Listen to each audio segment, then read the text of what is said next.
Hello everyone, it's Shane Kanto, your Wasteland reviewer, and I'm here to review Season 2 of Minx. And this was canceled by Max, and luckily got picked up by Starz, who gave its life to this second season in 8 episodes. So this season's a little bit shorter than the first one, but we see Minx growing, now attached to a bigger company run by Elizabeth Perkins Constance. And that adds a lot of different layers to this show put from Ellen Rappaport. This show now focusing on, will Minx compromise? And that really falls into the lap of Ophelia Levabon's Joyce, who, she's the one who created Minx. This is her idea, this is her creative outlet. And will she have to compromise to be more corporate? And that's one of the biggest challenges here. Will she let this fame and recognition go to her head? Does it really mean much when she has to compete with men in similar positions? And all of those aspects get tackled in certain episodes in this show. And it's one of those kinds of things where this really captures those challenges of, will a company that has really gotten this grassroots following for the big money sell out? And you have that. You have Jake Johnson's Doug, who's in a similar situation, jockeying for position and authority in Constance's world. And where his character goes, his conflicts with Joyce, his relationship with Tina, Adara Victor's character, who really comes into her own in this season and gets a little bit more authority behind her. But the thing is, will that stay?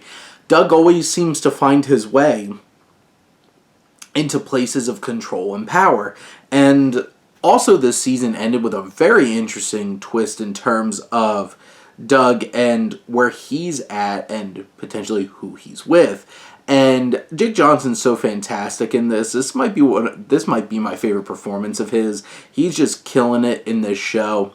And what I really appreciate is this season you see all these supporting characters really coming into their own, realizing their worth, trying to branch out and do something. Bambi, played by Jessica Lowe, who's always the one who's underappreciated or kind of looked down on, and she really stands up trying to define what she wants out of life.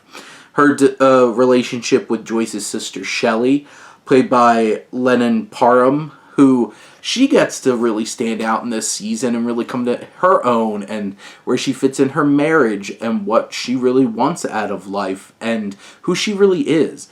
And seeing Bambi and Shelley both kind of come into their own in this season is great. Especially Richie, too, Oscar Montoya's character, who really is taking a stand for gay men and that representation. And there's some really impressive moments and things he's proud of his work that you get to see happen in this particular season.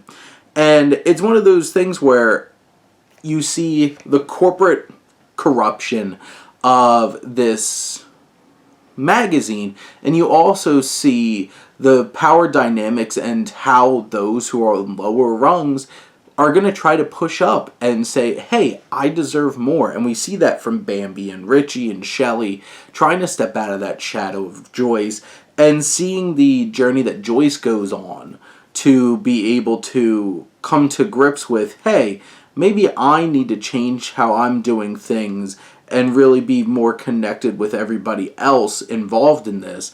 And I really appreciated this season. You get all of the 70s trappings. You get great music, great costume design, and production design. It really pulls you into this. And these are great characters who go on some interesting journeys in this second season. And it's certainly worth a watch. But those are my thoughts on Season 2 of Minx. Let me know what you think, and let's talk some TV. But thank you as always for tuning in and supporting your Wasteland reviewer.